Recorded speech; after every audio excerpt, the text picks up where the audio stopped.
ಕರ್ನಾಟಕ ಸರ್ಕಾರ ಒಳ ಮೀಸಲಾತಿ ಜಾರಿಗೆ ನಡೆಸುತ್ತಿರುವ ಜಾತಿ ಗಣತಿ ಸಮೀಕ್ಷೆಯಲ್ಲಿ ಆರ್ಯ ಈಡಿಗ ಸಮುದಾಯವನ್ನ ಪರಿಗಣಿಸಿ ನಮ್ಮ ಸಮುದಾಯಕ್ಕೂ ಮೀಸಲಾತಿ ನೀಡಬೇಕೆಂದು ಮೈಸೂರು ಜಿಲ್ಲೆ ಸರಗೂರು ತಾಲೂಕಿನ ಆರ್ಯ ಈಡಿಗ ಸಮುದಾಯದ ಸರಗೂರು ತಾಲೂಕು ಅಧ್ಯಕ್ಷರಾದ ಶ್ರೀಯುತ ನಾಗರಾಜುರವರು ಸನ್ಮಾನ್ಯ ಮುಖ್ಯಮಂತ್ರಿಗಳಾದ ಸಿದ್ದರಾಮಯ್ಯರವರಿಗೆ ಮನವಿ ಮಾಡಿದ್ದಾರೆ.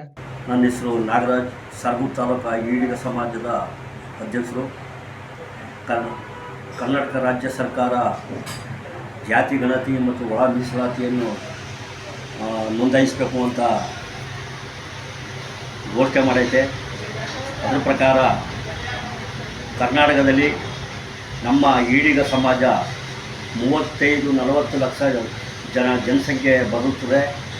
ಅದು ಈಡಿಗ, ಬಿಲ್ಲವ, ನಾಮಧಾರಿ, ಪೂಜಾರರು, ನಾಯಕರು, ಟಿಯರ್ 26 ಜನಾಂಗ ಉಪಜಾತಿ ಸೇರಿಸಿ 26 ಪಂಗಡಗಳು ಸೇರಿಸಿ ಈಡಿಗ ಸಮುದಾಯ 35-40 ಲಕ್ಷ ಜನಾಂಗ ಬರುತ್ತೆ. ನಮ್ಮ ಕುಲಕಸುಬಾಗಿದ್ದು ಸೇದಿ ಬಾಬು ಮಾಡ್ತಿದ್ದ ಸೇದಿನ ಸರ್ಕಾರ ನಿಲ್ಲಿಸಿ ನಮ್ಮ ಸಮಾಜಕ್ಕೆ ಅದನ್ನೇ ನೆಮ್ಕೊಂಡು ಜೀವನ ಮಾಡ್ತಿದ್ದ ಜನಗಳಿಗೆ ಎಷ್ಟೋ ಜನಕ್ಕೆ ತುಂಬ ತೊಂದರೆ ಆಗೈತೆ. ಮತ್ತು ರಾಜ್ಯ ಸರ್ಕಾರದಿಂದ ನಮ್ಮ ಜನಕ್ಕೆ ಯಾವುದೇ ಥರದ ಸೌಲಭ್ಯಗಳು ಸಿಗ್ತಾ ಇಲ್ಲ. ಸರ್ಕಾರಿ ಸೌಲಭ್ಯಗಳಲ್ಲಿ ವಂಚಿತರಾಗವ್ರೆ, ಆರ್ಥಿಕವಾಗ್ಬೋದು ತುಂಬ ಕಷ್ಟದವ್ರೆ. ಸರ್ಕಾರ ಇದನ್ನು ಮಂದಟ್ಟು ಮಾಡ್ಕೊಂಡು ನಮ್ಮ ಜನಾಂಗಕ್ಕೆ ಅನ್ಯಾಯ ಆಗದ ರೀತಿ ನ್ಯಾಯ ದೊರಕಿಸ್ಕೊಡ್ಬೇಕು ಅಂತ ಈ ಸಮಯದಲ್ಲಿ ಕೇಳ್ಕೊತಾ ನಮ್ಮ ಗ್ರಾಮ ಪಂಚಾಯತಿ ಆಗಿರ್ಬೋದು, ತಾಲೂಕು ಮಟ್ಟದಲ್ಲಾಗಿರ್ಬೋದು, ಜಿಲ್ಲೆ ಮಟ್ಟದಲ್ಲಾಗಿರ್ಬೋದು, ರಾಜ್ಯ ಮಟ್ಟದಲ್ಲಾಗಿರ್ಬೋದು,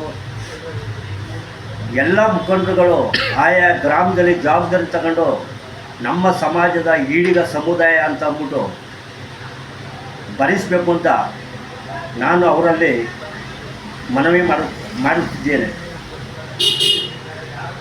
ಈಗ ಎಲ್ಲ ಬೇರೆ ಜನಾಂಗ ನಮಗೆ ಒಳ ಮೀಸಲಾತಿ ಕೊಡಬೇಕು ಅಂತ ಕೇಳ್ಕೊತಾ ಇದೆ. ಅದೇ ರೀತಿ ನಮ್ಮ ಜನಾಂಗಕ್ಕೂ ಒಳ ಮೀಸಲಾತಿ ಕೊಟ್ಟರೆ ಆರ್ಥಿಕವಾಗಿ, ಶೈಕ್ಷಣಿಕವಾಗಿ ನಮ್ಮ ಜನಾಂಗಕ್ಕೆ ಅನುಕೂಲ ಆಗುತ್ತೆ ಅಂತ ನಾವು ಈ ಸಮಯದಲ್ಲಿ ಕೇಳ್ಕೊತಾ ಇದ್ದೇವೆ. ದಯಮಾಡಿ ಮಾನ್ಯ ಸಿದ್ದರಾಮಯ್ಯವರು ಹಿಂದುಳಿದ ವರ್ಗದ ನಾಯಕರಾಗಿ ಮುಖ್ಯಮಂತ್ರಿ ಆಗವ್ರೆ. ಹಿಂದುಳಿದ ವರ್ಗಕ್ಕೆ ನ್ಯಾಯ ದೊರಕಿಸ್ಕೊಡ್ಬೇಕು ಅಂತ ಈ ಸಮಯದಲ್ಲಿ ಅವನ್ನ ಕೇಳ್ಕೊತಾ ಮತ್ತೊಮ್ಮೆ ಇನ್ನೂ ಒಂದು ಸಲ ಹೇಳ್ತಾನೆ, ನಮ್ಮ ಸಮಾಜದ ಮುಖಂಡರುಗಳು